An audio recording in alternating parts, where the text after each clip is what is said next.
ব্যক্তিবর্গ,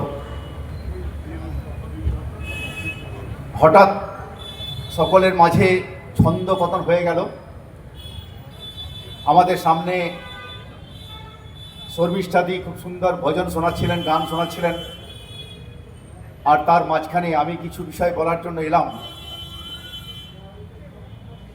কার্যকর্তাদের আজ্ঞা, তাদের অনুরোধ, সেই জন্য এই ধরনের পরিবেশের মাঝে আমি কিছু বলার জন্য আপনাদের সামনে উপস্থিত হয়েছি। এই সম্মেলনের নাম হিন্দু সম্মেলন, অর্থাৎ এক কথায় ধর্ম সম্মেলন। আমাদের শাস্ত্রে বলা হয়েছে, আহার ও নিদ্রা ভয়মৈথুনাঞ্চ সামান্য মেয়েতাৎ পশুহীন নারায়ণ ধর্মহি তেষাম অধিক বিশেষ ধর্মেণ হীনা পশুবি সমানা। আহার, নিদ্রা, ভয়, মৈথুন সমস্ত পশুর মধ্যে দেখা যায়, মানুষের মধ্যেও তা আছে। কিন্তু একমাত্র ধর্ম যা মানুষকে পশুর থেকে আলাদা করে রেখেছে, এই ধর্ম যুগে যুগে আচরিত হয়েছে মানব সমাজের দ্বারা। ভারতবর্ষে যে ধর্ম অর্থে যা বোঝায়, ব্যাকরণগত ব্যুৎপত্তি অনুসারে ধৃ ধাতুর সঙ্গে মন প্রত্যয় যোগ করে ধর্ম, যা আমাদেরকে ধারণ করে। ধর্ম ধারয়তি প্রজা, এই বিশ্ব চরাচর সমস্ত কিছু তার নির্দিষ্ট ধর্ম পথে চালিত আছে। তাই স্বাভাবিকভাবে ধর্মবিহীন কোনো মানুষ হতে পারে না। ভারতবর্ষের যে ধার্মিক চিন্তা, শাশ্বত সনাতন যে চিন্তা, তা মানবতার চিন্তা। ভারতবর্ষে এমন এক ধর্মের বিকাশ ঘটেছে, এমন এক সংস্কৃতির বিকাশ ঘটেছে, যেখানে আমরা সব কিছুর মধ্যে ঈশ্বরকে সাধনা করেছি। আমরা বলেছি সর্বম খণ্ডিতম ব্রহ্ম, সব কিছুর মধ্যে ঈশ্বর আছেন। সেই জন্য আমাদের বাড়িতে আমরা তুলসী গাছকে তুলসী মাতা হিসাবে পূজা করি। সেই জন্য আমরা গায়কে পূজা করি গো মাতা হিসাবে। গীতা, গঙ্গা, গায়ত্রী, সীতা, সিন্ধু, সাবিত্রী, ধেনু, হিমালয়, ভারতী, যত্র ভারত সন্ততি। অর্থাৎ এই ভারতবর্ষের মানুষ গাছ, নদী, নালা, পাহাড়, পর্বত সব কিছুর মধ্যে ঈশ্বরকে দেখেছে। সেই জন্য আমরা সাপকে পূজা করি। সেই জন্য আমরা কখনো কখনো নারায়ণ শিলাকে পূজা করে থাকি, শিবলিঙ্গকে পূজা করি। এটাই হচ্ছে হিন্দুত্বের বিশেষতা, এটাই হচ্ছে ভারতবর্ষের ধর্ম। সেই জন্য ভারতবর্ষের মানুষ কখনো অস্ত্র হাতে অন্য সমাজের উপর আক্রমণ করেনি। ভারতবর্ষের মানুষ শিখিয়েছে সর্বে ভবন্তু সুখিনঃ, সর্বে সন্তু নিরাময়া, সর্বে ভদ্রাণি পশ্যন্তু মা কশ্চিৎ দুঃখ ভাগ ভবেৎ। এই সেই ভারতবর্ষ, যে ভারতবর্ষ সারা বিশ্বে বলেছে শ্রীনন্ত বিশ্বে অমৃতস্য পুত্রা, সারা বিশ্বের মানুষকে অন্য রূপে সম্বোধিত করেছে। আমরা কখনো এক হাতে তরবারি নিয়ে আর এক হাতে কোরআন নিয়ে কিংবা কোনো ধর্মগ্রন্থ নিয়ে অন্যের উপরে আক্রমণ করিনি, অন্যকে হত করিনি, অন্যের উপরে আমাদের ধর্মকে চাপিয়ে দেইনি। এটাই ভারতবর্ষের সভ্যতা, এটাই ভারতবর্ষের সংস্কৃতি, এটাই ভারতবর্ষের পরিচয়, এটাই হচ্ছে সনাতন। ভারতবর্ষের অপর নাম হিন্দুস্থান। হিমালয়ম সমারভ্য যাবদিন্দু সরোবরম ত্বং দেব নির্মিতম দেশম হিন্দুস্থানম প্রচক্ষতে। সারা পৃথিবীর মধ্যে ভারত এমন একটি দেশ, যে দেশে স্বয়ং ভগবান জন্মগ্রহণ করেছেন। আজকে বিশ্বের এমন কোনো দেশ দেখতে পাবেন না যেখানে স্বয়ং ভগবান অবতার পুরুষ হিসাবে জন্মগ্রহণ করেছেন। কোনো জায়গায় তার দূত হিসাবে কেউ গিয়েছেন, কোনো জায়গায় তার পুত্র গিয়েছেন, কিন্তু ভারতবর্ষ একমাত্র দেশ যেখানে স্বয়ং ভগবান অবতার পুরুষ হিসাবে জন্মগ্রহণ করেছেন। আমরা 10 অবতারের কথা বলি, স্বয়ং ভগবান এখানে 10 অবতার হিসাবে জন্মগ্রহণ করেছেন। তাই ভগবান শ্রীকৃষ্ণ গীতায় বলেছেন, যদা যদা হি ধর্মস্য গ্লানির্ভবতি ভারত। যখন যখন ধর্মের উপরে গ্লানি আসে, যখন যখন সাধুদের উপর অত্যাচার হয়, যখন চারিদিকে পাপাচার দেখা যায়, তখন স্বয়ং ভগবান এখানে নেমে এসেছেন। কখনো সুদর্শন চক্রধারী হিসাবে, কখনো তীর ধনুক হিসাবে, আর হাতে ধরে এইভাবে যুগে যুগে ধর্ম প্রতিষ্ঠার জন্য, শাশ্বত মানব ধর্ম সনাতন ধর্মকে রক্ষা করার জন্য। তাই ভারতবর্ষের চিন্তন, ভারতবর্ষের যা কিছু সংস্কৃতি সারা বিশ্বের অন্য দেশের সঙ্গে মেলে না। তাই স্বামী বিবেকানন্দ যখন 1893 সালে 11ই সেপ্টেম্বর চিকাগো শহরে উপস্থিত হয়েছিলেন 7,000 পণ্ডিতদের সামনে, যখন বলেছিলেন my sisters and brothers of America, হে আমার আমেরিকাবাসী ভাই ও বোনেরা, তখন হাততালিতে সারা হল ঘর আর ভরে গেছিল। তখন সবার মধ্যে একটাই প্রশ্ন, ভারতবর্ষ আমরা যাকে জানি অন্ধকারে নিমজ্জিত দেশ, ভারতবর্ষ যাদের অজ্ঞানতার মধ্যে ডুবে আছে, সেই ভারতবর্ষের একজন সাধু সন্ত এমন কি আর অমোঘ বাণী শোনালেন। আমরা দেখলাম তার পরের দিন সমস্ত পত্রপত্রিকায় চারিদিকে ছেপে উঠল the cyclonic Hindu mock of India, ভারতবর্ষের স্তব্ধ ঝড়। আর এই ধরনের ভারতবর্ষের বার্তা সারা বিশ্বের দরবারে গিয়ে পৌঁছালো। আজকে স্বামী বিবেকানন্দ সেই সবাই বলেছিলেন, যখন ইহুদিরা, যখন পার্সিকরা তাদের নিজের দেশ থেকে তারা বিতাড়িত হয়েছিল, তখন ভারতবর্ষ আর তাদেরকে আশ্রয় দিয়েছিল। তিনি বলছেন সমস্ত ধর্মের জননী স্বরূপা, সেই ধর্মের প্রতিনিধি হিসাবে আমি এসেছি। তাই সর্বপ্রথম আমাদের এই যে ধর্ম, এই সংস্কৃতি সম্পর্কে আমাদের নিজেদের মনের মধ্যে গর্ব অনুভব থাকা চাই। আজকাল আমরা বিশেষ করে হিন্দু ধর্মকে বিভিন্ন জায়গায় গালাগালি দিতে শুনি, বিভিন্ন সময়ে সময়ে হিন্দু ধর্মের, হিন্দু সংস্কৃতির যে পরিচয় সমাজের সামনে সেভাবে তুলে ধরতে দেখি না। সেই জন্য আমাদের মধ্যে ধর্ম সম্পর্কে, সংস্কৃতি সম্পর্কে অন্য ধারণা আছে। কিন্তু এই পৃথিবীতে যদি মানবকুল থাকতে হয়, তাহলে ভারতবর্ষের এই সনাতন শাশ্বত ধর্মের যে চিন্তন, যে সংস্কৃতি, সেটাকে নিশ্চিতভাবে থাকতে হবে। ঋষি অরবিন্দ থেকে শুরু করে স্বামী বিবেকানন্দ সবাই একই কথা বলেছেন। শুধু ভারতবর্ষ ধর্ম সংস্কৃতির দিক দিয়ে নয়, এই ভারতবর্ষ শিক্ষা দীক্ষা সমস্ত দিক দিয়ে সারা বিশ্বের সামনে জ্ঞানের আলোক প্রদান করেছেন। যখন ইউরোপের মানুষ উলঙ্গ অবস্থায় বনে জঙ্গলে ঘুরে বেড়াতো, শিম্পাঞ্জির মধ্যে এক গাছ থেকে আরেক গাছে লাফ মারত, যখন কাঁচা মাংস চিবিয়ে খেতাম, যখন পোশাক পরতে জানতো না, ভাষার মাধ্যমে মনের ভাবকে প্রকাশ করতে পারতো না, সেই সময় ভারতবর্ষে এক উন্নত সভ্যতা গড়ে উঠেছিল। যখন ঋষিকুল গেয়ে উঠেছিলেন অগ্নিমিল পুরোহতম, যখন ঋষিকুল প্রথম এই ধর্মগ্রন্থকে ঋগ্বেদকে রচনা করেছিলেন, যখন মানুষ ভাষার প্রকাশ করতে পারতো না, আর সেই সময়ে বিভিন্ন ধরনের ধর্মগ্রন্থ, বিভিন্ন ধরনের শাস্ত্র এখানে রচিত হয়েছে। 18 পুরাণ থেকে শুরু করে গীতা ভাগবত থেকে শুরু করে সমস্ত কিছু আমরা দেখেছি। আজকে যখন কোনো বিশ্বের অন্যান্য দেশে যখন পড়াশোনার ব্যবস্থা ছিল না, আর সেই সময় আমাদের দেশে 65টা বিশ্ববিদ্যালয়, যেখানে হিউয়েন সাংয়ের মতো পর্যটক যখন এখানে এসেছেন শিক্ষা গ্রহণের জন্য, হিউয়েন সাং নালন্দা বিশ্ববিদ্যালয়ে প্রবেশ করছেন হামাগুড়ি দিতে দিতে। তাকে জিজ্ঞেস করা হচ্ছে, তিনি বলছেন গুরুর কাছে এসেছি। গুরুর কাছে শিষ্য যখন আসে তখন মাথা নিচু করে আসে, আর সেই ভাব আমরা দেখেছি হিউয়েন সাংয়ের মধ্যে। আজকে শূন্য থেকে নয়ের আবিষ্কার, এমনকি পৃথিবীর প্রদক্ষিণ সূর্যের চারিদিকে সব কিছুর আবিষ্কার একসঙ্গে ভারতবর্ষে হয়েছে। ভারতবর্ষ শিক্ষা, সংস্কৃতি, জ্ঞান, বিজ্ঞানের আলোকে সারা বিশ্বকে সমৃদ্ধ করেছে। তার পাশাপাশি শুধু তাই নয়, সমৃদ্ধির দিকে, যদি আর্থিক সমৃদ্ধির দিকে আমরা দেখি, তাহলে দেখব ভারতবর্ষ সোনেকে ছিঁড়ে আসে। একসময় ভারতবর্ষে গজনীর মামুদ 17 বার ভারতবর্ষে এসেছে সোমনাথ মন্দিরকে লুণ্ঠন করার জন্য, যেখান থেকে হাজার হাজার টন সোনা দানা নিয়ে গেছে নিজের দেশে। আমাদের দেশে বারবার আক্রমণ হয়েছে। আক্রমণের পিছনে কারণ কি আছে?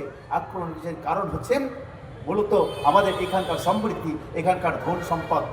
ধন সম্পদের প্রাচুর্যের কারণে আজকে বিদেশি যারা আক্রমণকারী, তারা তাদের লোভের বশবর্তী হয়ে ভারতবর্ষকে আক্রমণ করেছে, ভারতবর্ষের ধন সম্পদ লুণ্ঠন করে নিজের দেশে নিয়ে যাওয়ার চেষ্টা করেছে। শেষের দিকে আমরা দেখেছি তারা এখানেই থাকতে শুরু করেছে। তার সঙ্গে সঙ্গে এটাও আমাদেরকে বিচার করতে হবে, আমাদের জ্ঞান ছিল, আমাদের বিজ্ঞান ছিল, আমাদের সংস্কৃতি ছিল, আমাদের সব কিছু ছিল, আমাদের আর্থিক দিক দিয়ে কোনো ধরনের দুর্বলতা ছিল না। আমরা সারা বিশ্বের মধ্যে সব থেকে ধনী দেশ ছিলাম। তা সত্ত্বেও আমরা কেন পরাধীন হলাম? কেন দীর্ঘ বহু বছর ধরে ভারতবর্ষ পরাধীন ছিল? তার মূল কারণ ভারতবর্ষের নিজেদের মধ্যে একতার অভাব।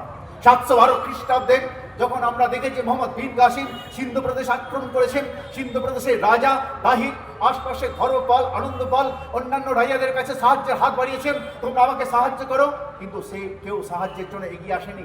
কারণ আমরা দেখেছিলাম সেই সমস্ত রাজাদের একটাই তাদের অভিসন্ধি ছিল, যে মুহূর্তে আর এই মোহাম্মদ বীর কাসিম ভারতবর্ষ থেকে চলে যাবে, আর সেই মুহূর্তে আমরা আবার এই দাহিরের রাজত্বকে আমরা দখল করব।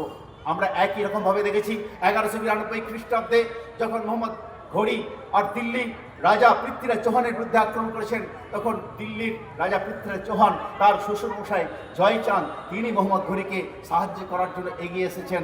পৃথ্বীরাজ চৌহানকে সাহায্য করার জন্য কোনো হিন্দু রাজা এগিয়ে আসেননি। একই রকম ঘটনা বারবার ঘটেছে। একজন হিন্দু রাজা আক্রান্ত হয়েছে, আমরা পাশাপাশি দেখেছি কোনো হিন্দু রাজা তাকে সাহায্যের জন্য এগিয়ে আসেননি। নিজেদের স্বার্থকে চরিতার্থ করার জন্য দেশের সার্বভৌম তার সঙ্গে সঙ্গে ভারতবর্ষের স্বাধীনতা সেটাকে ধরে রাখার জন্য কেউ চেষ্টা করেননি।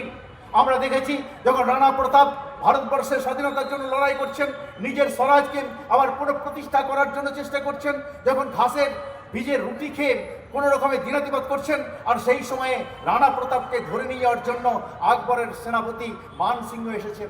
কোন মানসিংহ? যে মানসিংহ প্রতিদিন শিবের উপাসনা করে তবে জল স্পর্শ করতেন। কোন মানসিংহ? যিনি দান ধ্যান করতেন। আজকে আমরা যদি চিন্তা করি যে শুধু হরিনাম সংকীর্তন কিংবা আমাদের ধর্মীয় উপাসনার মধ্য দিয়ে যদি আমরা আমাদের ধার্মিকতাকে প্রকাশ করি, তাহলে ধর্ম কখনো প্রকাশ পাবে না।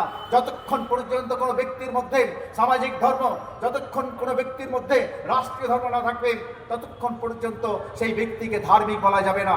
আমরা দেখেছি তাই মানসিংহ যত বড় শিব ভক্ত হন না কেন, আমরা দেখেছি ওই বিদেশি আক্রমণকারী ওই জেহাদি আকবর, যে আকবরের সেনাপতি হিসাবে রানা প্রতাপকে আর ধরে নিয়ে যাওয়ার জন্য এসেছে, তার বিরুদ্ধে যুদ্ধ করেছেন। আমরা দেখেছি একই রকম ভাবে যখন শিবাজি হিন্দু সাম্রাজ্য প্রতিষ্ঠা করার জন্য লড়াই করছেন, যখন সংকল্প করেছেন হিন্দু সাম্রাজ্য প্রতিষ্ঠা করবেন, পুরো ভারতবর্ষের স্বাভিমানকে জাগ্রত করবেন, সেই সময় আমরা দেখেছি শিবাজিকে ধরে নিয়ে যাওয়ার জন্য, শিবাজিকে পরাস্ত করার জন্য জয় সিংহকে পাঠানো হয়েছে। ওই ধরনের রক্ত লোলুপ আওরঙ্গজেব ধর্ম ভীরু অন্ধকারে নিমজ্জিত একজন ব্যক্তি, যে ব্যক্তি জেহাদি, যে ধর্ম মানে না, শুধুমাত্র একটা পুস্তকের যে আধার, সে আধারে নিজেকে বিশ্বাস করে, আর সেই রকমভাবে ইসলামকে প্রতিষ্ঠা করার জন্য চেষ্টা করেছে। সেই আওরঙ্গজেব যখন আর শিবাজিকে ধরার জন্য জয় সিংহকে পাঠালেন, সেই জয় সিংহ একই ব্যক্তি ছিলেন। যেরকমভাবে মানসিংহ তিনি শিবের পূজা করতেন, যেভাবে মানসিংহ তিনি প্রতিদিন দান ধ্যান করতেন, ঠিক একই রকমভাবে জয় সিংহ একই কাজ করতেন। কিন্তু তার মধ্যে রাষ্ট্রীয়তা ছিল না, তার মধ্যে ব্যক্তিগত চরিত্র ছিল, রাষ্ট্রীয় চরিত্র ছিল না।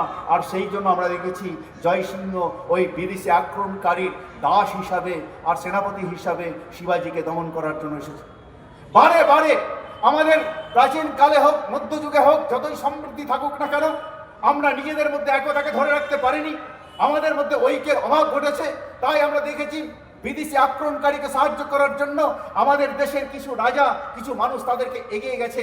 যখন ব্রিটিশ শাসন ছিল, সেই ব্রিটিশ শাসনের সময় আমরা দেখেছি যখন তারা আমাদের ঘাড়ের উপর বন্দুক রেখে আর আমাদের দেশকে শাসন করছে, বিবেকানন্দের ভাষায় কতিপয় ইংরেজ, আর সেই কতিপয় ইংরেজ যখন ভারতবর্ষে শাসন করছে, তখনও আমরা দেখেছি আমাদের দেশের মানুষ তাদেরকে সাহায্য করেছে, তাদেরকে সহায়তা করেছে।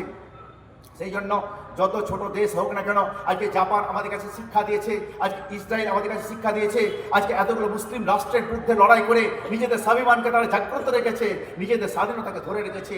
আজকে সেই ইংল্যান্ড বলুন, জাপান বলুন, ইসরায়েল বলুন, তারা ছোট্ট দেশ হলেও তাদের সমৃদ্ধিকে ধরে রেখেছে। তার কারণ সেখানকার প্রত্যেকটা ব্যক্তির মধ্যে রাষ্ট্রবোধ আছে, রাষ্ট্রের জন্য কি কর্তব্য, সেই কর্তব্যবোধ, ধর্মবোধ থাকার কারণে তারা সেই কাজটা করতে পেরেছে।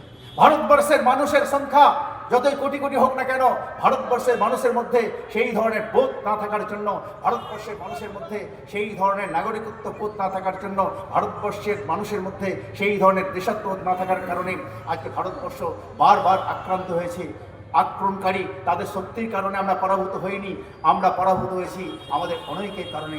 সেই জন্য বারবার মনে রাখতে হবে, যখন যখন হিন্দু সমাজ সংগঠিত হবে, ঐক্যবদ্ধ হবে, তখনই ভারতবর্ষের সমৃদ্ধি করে উঠবে, তখনই ভারতবর্ষ নতুন পথে এগিয়ে যাবে। সেই জন্য রাষ্ট্রীয় সৈনিক সংঘের প্রতিষ্ঠাতা ডাক্তার কেশব হেডগেওয়ার 1925 সালে রাষ্ট্রীয় সৈনিক সংঘের প্রতিষ্ঠা করেছিলেন। যখন হিন্দু সমাজের মধ্যে স্বাভিমান প্রায় ক্ষুণ্ণ, যখন হিন্দু সমাজের মধ্যে নিজেদের পরিচয় দিতে দ্বিধাবোধ করতো, আমাকে গাধা বলো, আমাকে হিন্দু বলো না, সেই অবস্থায় সংঘের প্রতিষ্ঠা হয়েছে। ডাক্তার কেশব হেডগেওয়ার আর সবাইকে হিন্দু বলে ডাকতে শিখিয়েছিলেন। আমরা দেখেছি 100 বছরের কাজের ফলে আজকে সমাজের মধ্যে ধীরে ধীরে জাগরণ আসে, হিন্দু সমাজের মধ্যে ধীরে ধীরে হিন্দুত্ব বোধ জাগরিত হচ্ছে। আজকে ভারতবর্ষের বর্তমান পরিস্থিতি যদি তাকিয়ে দেখি, ভারতবর্ষের ইতিহাসের পাতায় যদি আমরা চোখ রাখি, তাহলে আমরা দেখব 1947 সালে দেশ বিভাজন হয়েছিল। দেশ বিভাজনের পিছনে কারণ কি আছে, কি কারণে দেশ বিভাজন হলো, তার ইতিহাসের যে মর্মকথা সেটা যদি বোঝার চেষ্টা করি, তাহলে আমরা দেখব যে সেই সময় দেশ যেমন পরাধীন, তার সঙ্গে দেশ যখন স্বাধীন হয়েছে, স্বাধীনতার সঙ্গে সঙ্গে আমরা এটাও দেখেছি যে দেশকে বিভাজন করে একদিকে পূর্ব পাকিস্তান আর একদিকে পশ্চিম পাকিস্তানের জন্ম হয়েছে।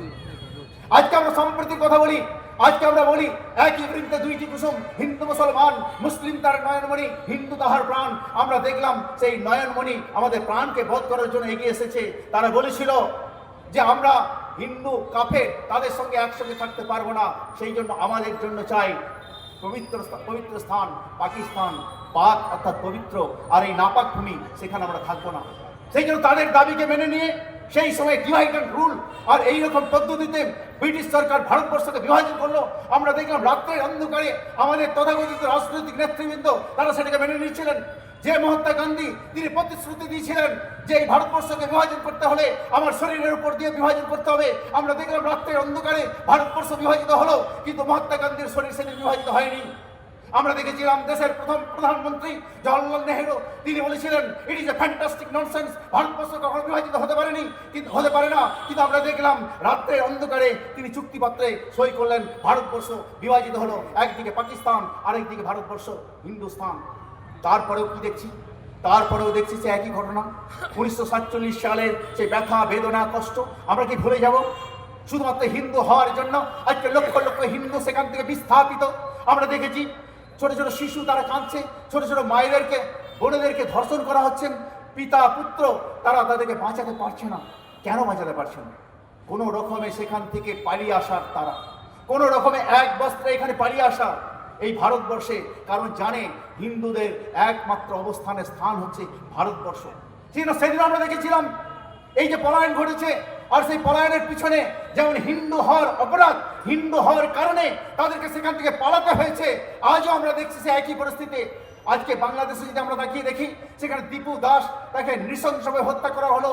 যখন তাকে মারতে মারতে জ্বলন্ত পুড়িয়ে মারা হচ্ছে, সেই অবস্থায় সে চিৎকার করে উঠছে বাঁচাও বাঁচাও, কিন্তু বাঁচাবার জন্য কেউ এগিয়ে আসেনি, কারণ সেখানকার হিন্দুরা স্তব্ধ হয়ে গেছে। তাদের সেই শক্তি নেই, তাদের মুখের ভাষা নেই কিভাবে তারা দীপু দাসকে বাঁচাবে। আমরা একই রকমভাবে দেখেছি অমৃত মণ্ডলকে রাস্তায় পিছিয়ে পিছিয়ে মারা হচ্ছে, তাকে সাহায্যের জন্য কেউ এগিয়ে আসেনি। আজকে বাংলাদেশে প্রতিদিন প্রতিনিয়ত এই ধরনের ঘটনা ঘটছে। আমরা দেখলাম একজন সাধু সজ্জন ব্যক্তি চিন্ময় মহারাজ, চিন্ময় প্রভু, তিনি গর্জে উঠলেন। তিনি সেখানকার সমস্ত হিন্দুদেরকে সংগঠিত হওয়ার জন্য ডাক দিলেন। তিনি বললেন যে আমাদের ন্যায়, আমাদের অধিকার আমাদেরকে ছিনিয়ে নিতে হবে, আমাদের নিজেদের বলে রক্ষা করতে হবে। চিন্ময় প্রভুকে জেলের মধ্যে পড়া হলো। আজ প্রতিদিন প্রতিনিয়ত বাংলাদেশের হিন্দুদের করুণ দশা, করুণ দৃশ্য আমরা দেখছি। আমাদের পূর্বপুরুষ তারা ওই বাংলা থেকে এসেছেন। আমরা ভুলে যাচ্ছি যে আজকে বাংলাদেশের যে পরিণতি হয়েছে, সেই পরিণতি আমাদের এই পশ্চিমবঙ্গে আগামী দিনে হবে না, তার গ্যারেন্টি কোথায় আছে? কখনো কখনো শোনা যায় পশ্চিমবঙ্গ ধীরে ধীরে পশ্চিম বাংলাদেশে পরিণত হচ্ছে। আমরা দেখছি ধীরে ধীরে জনসংখ্যাগত যে তারতম্য ধীরে ধীরে আস্তে আস্তে আমরা দেখছি একটা শ্রেণী মানুষের সংখ্যা ধীরে ধীরে বাড়ছে, হিন্দুদের সংখ্যা ধীরে ধীরে কমছে। আমরা বিশ্বাস করতাম ছোট পরিবার সুখী পরিবার, আর ধীরে ধীরে আমরা ছোট হতে হতে এমন একটা জায়গায় আসছি আমাদের পার্সেন্টেজ ধীরে ধীরে কমছে।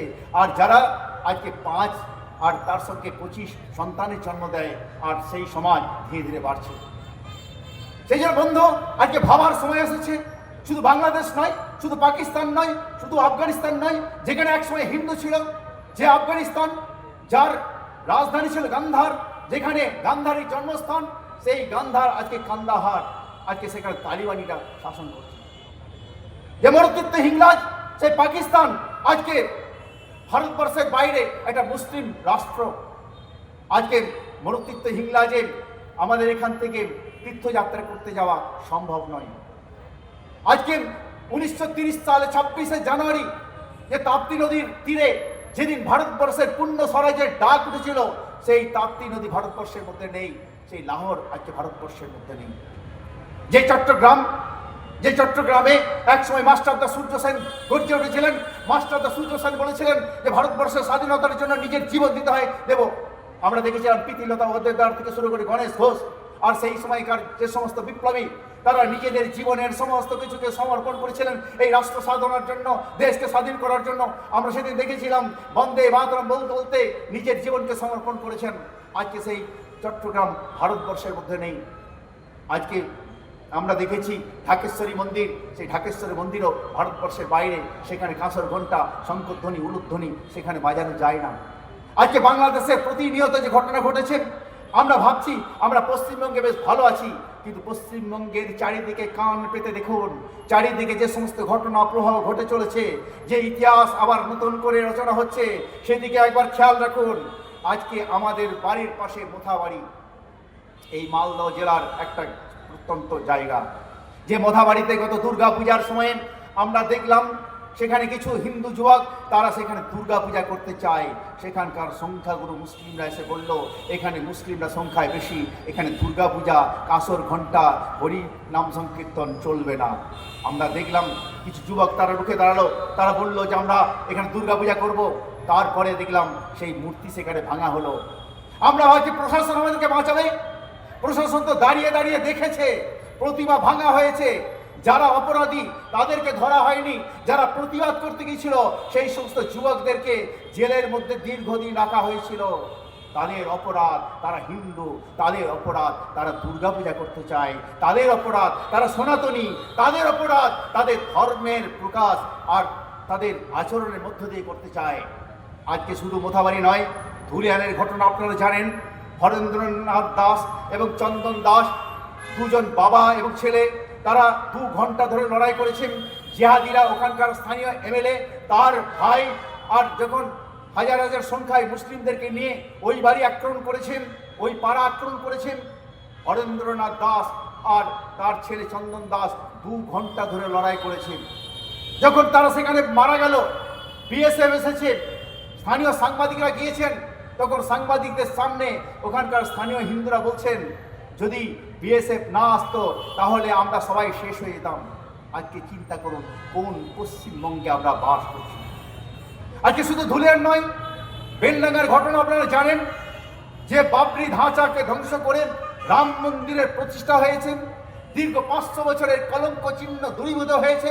আবার নতুন করে আমরা দেখছি আজকে মুর্শিদাবাদের বুকে নতুন করে বাবরি মসজিদ প্রতিষ্ঠা করার জন্য একজন প্রতিজ্ঞা করেছেন, তিনি ভিতপ্রস্তর স্থাপন করেছেন। কে সেই ব্যক্তি? যে ব্যক্তি বলেছিলেন মুর্শিদাবাদে হিন্দুদের সংখ্যা মাত্র 30%, মুসলিমদের সংখ্যা 70%। আমরা যদি মনে করি তাহলে সবাইকে কেটে ভাগীরথীর জলে ফেলে দিতে পারি। আজকে স্বাধীন ভারতবর্ষে আমরা বাস করছি, স্বাধীন বাংলায় আমরা বাস করছি, ধর্মনিরপেক্ষ বাংলায় বাস করছি। আজকে একবার ভেবে দেখুন, আজকে মহেশতলা থেকে শুরু করে দিকে দিকে একই আওয়াজ, যেখানে যেখানে হিন্দুরা সংখ্যালঘু হয়েছে সর্বত্রই হিন্দুদের উপর আক্রমণ। প্রত্যেকটা জায়গায় প্রতিমাকে ভাঙা হচ্ছে, দেব বিগ্রহকে নষ্ট করা হচ্ছে, কলুষিত করা হচ্ছে, মন্দিরের উপর আক্রমণ হচ্ছে। শুধু তাই নয়, ছোট ছোট হিন্দু বোনেদের উপর অত্যাচার হচ্ছে। আজকে আমরা প্রতিবাদের ভাষা ভুলে যাচ্ছি। আজকে সময় এসেছে আমাদের জাগবার। আমরা ভগবান শ্রীকৃষ্ণের পূজা করি, যে ভগবান শ্রীকৃষ্ণ কুরুক্ষেত্রের যুদ্ধে স্বাভিমানের সঙ্গে অর্জুনকে যুদ্ধ করার জন্য বলেছেন যুদ্ধায় কৃত নিশ্চয়। আমরা ভুলে যাচ্ছি ভগবান শ্রীকৃষ্ণ সেদিন বলেছিলেন তুমি যদি তোমার আত্মীয় স্বজনকে হত্যা করো, ধর্ম প্রতিষ্ঠার জন্য লড়াই না করো, তাহলে আমি আমার অভিষ্ট লক্ষ্য যে কার্য সেই কার্য আমি সাধন করব। সেই জন্য সুদর্শন চক্র হাতে তিনি সেখানে উপনীত হয়েছিলেন। তিনি দেখেছিলেন তুমি যদি যুদ্ধ না করো, সুদর্শন চক্র দ্বারা আমি এই অধার্মিক যে সমস্ত ব্যক্তি তাদেরকে হত্যা করব। ভগবান শ্রীকৃষ্ণের সেই সংহার মূর্তি আমরা কি ভুলে যাব? আমরা বাড়িতে বাড়িতে হরিনাম সংকীর্তন করি, মন্দিরে মন্দিরে কাঁসর ঘণ্টার সঙ্গে সঙ্গে উলুধ্বনির সঙ্গে সঙ্গে আমরা রাধা কৃষ্ণের নাম বলি, আমরা বংশীধারী শ্যামের কথা বলি, কিন্তু আমরা ভুলে যাই সুদর্শন চক্রধারী সেই বিষ্ণুর কথা, সেই কৃষ্ণের কথা। আমরা মা কালীর নামে পাঠা বলি দেবো, কিন্তু মা কালীর হাতে যে খড়গ আছে সেই খড়গ ব্যবহার করতে আমরা শিখবো না। আজকে গণেশের পূজা করব, গণেশের হাতেও যে গদা আছে সেটাও আমরা ভুলে যাব। আমরা মায়েরা শিবরাত্রি করে থাকি, সেই শিব তার হাতে ত্রিশূল আছে, সেই ত্রিশূলের ব্যবহার করতে আমরা পারবো না। স্বয়ং ভগবান আজকে দেখুন সারা পৃথিবীর মধ্যে যদি কোনো জায়গায় দেবতারা জন্মগ্রহণ করে থাকেন, একমাত্র ভারতবর্ষে দেবতারা নিজেদের হাতে অস্ত্র রেখেছেন। আর আমাদের স্বাভিমানকে বাঁচাবার জন্য, আমাদের ধর্মকে বাঁচাবার জন্য, আমাদের সংস্কৃতিকে বাঁচাবার জন্য, আমাদের আগামী প্রজন্মকে বাঁচাবার জন্য আমরা কেন অস্ত্র ধারণ করব না? যদি প্রয়োজন হয়, আজকে যখন মায়ের উপর অত্যাচার হবে, যখন বোনের উপর অত্যাচার হবে, যখন ভাইয়ের উপর অত্যাচার হবে, আমি কি পারবো না মা দুর্গার মতো রণং দেহি মূর্তি ধরে? আর সেদিনও এই একই রকমভাবে দেবী দুর্গা যে শিক্ষা দিয়েছেন, সেই শিক্ষায় শিক্ষিত হয়ে আমার উপযুক্ত যে কার্য, সেই কার্য সম্পাদন করতে পারবো না? আমার বাড়িতে বঁটি আছে, আমার বাড়িতে দা আছে, যাই থাকুক না কেন, যখন ওই জেহাদি আক্রমণকারী আমাদের উপর ঝাঁপিয়ে পড়বে, তার আগে নিশ্চিতভাবে তাকে আমি হত্যা করব, তার বিরুদ্ধে আমি ব্যবস্থা নেব। এইটুকু যদি আমরা পারি, তাহলে নিশ্চিতভাবে আমাদের দেবী দুর্গা পূজা করার, কিংবা মা কালী পূজা করা, কিংবা বিষ্ণুর পূজা করা, গণেশের পূজা করা সার্থক হবে। আমরা পূজার অর্থ ভুলে গেছি।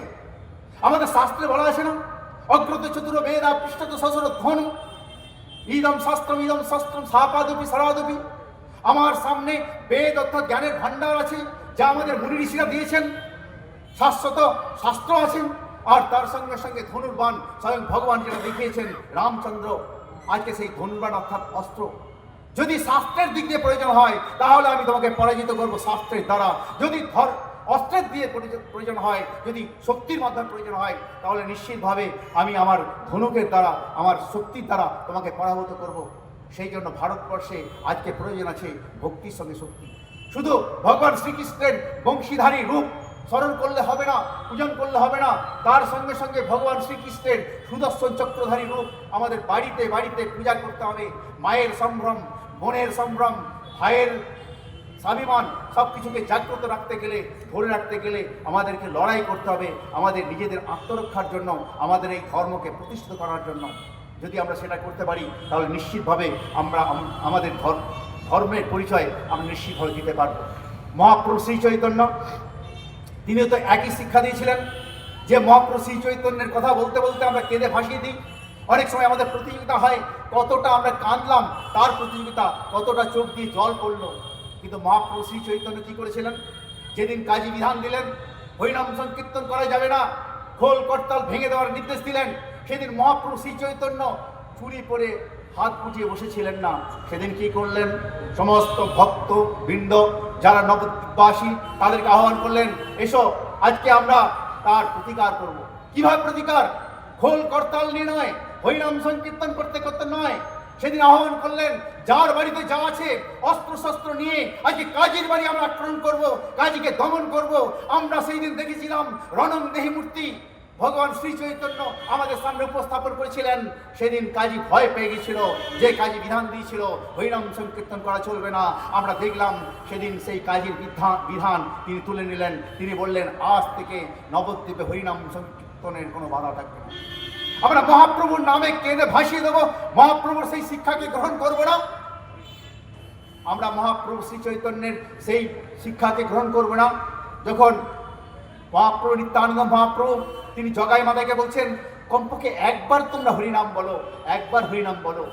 জগাই মাধাই বলছে, না আমরা হরিনাম বলবো না।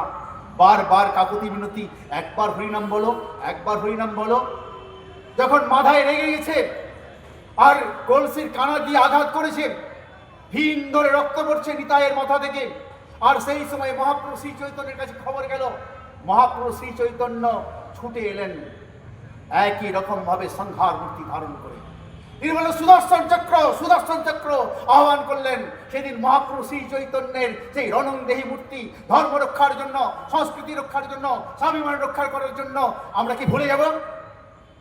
আমরা আমাদের বাড়িতে হরিনাম সংকীর্তন করি, আমরা কেঁদে ভাসিয়ে দিই, কিন্তু মহাপ্রভুর সেই সংহার মূর্তিকে আমরা স্মরণ করব না। তাই আজকে সময় এসেছে আমাদের ধর্ম সংস্কৃতিকে রক্ষা করার জন্য আমাদেরকে সেই সংহার মূর্তি ধারণ করতে হবে। একদিকে আমাদের শাস্ত্র থাকবে, আরেকদিকে শস্ত্র থাকবে। শাস্ত্র এবং শস্ত্র উভয়ের মাধ্যমে আমাদের ধর্ম সংস্কৃতিকে প্রতিষ্ঠা করতে হবে। আজকে ভারতবর্ষ নূতনভাবে এগিয়ে চলেছে। ভারতবর্ষের দিকে দিকে সেই ভারত আমরা দেখতে পাচ্ছি। আজকে ভারতবর্ষ এমন একটা শক্তিতে আর উন্নীত হয়েছে, আজকে শুধুমাত্র পাকিস্তান নয়, আজকে আমেরিকার মতো দেশ তারাও বুঝতে শুরু করেছে। অপারেশন সিন্দুরের মাধ্যমে ভারতবর্ষ সেই শক্তি পরিচয় রেখেছে। ভারতবর্ষ জাগছে। আর এই ভারতবর্ষের জাগৃতি এটা মনীষীদের দীর্ঘদিনের স্বপ্ন।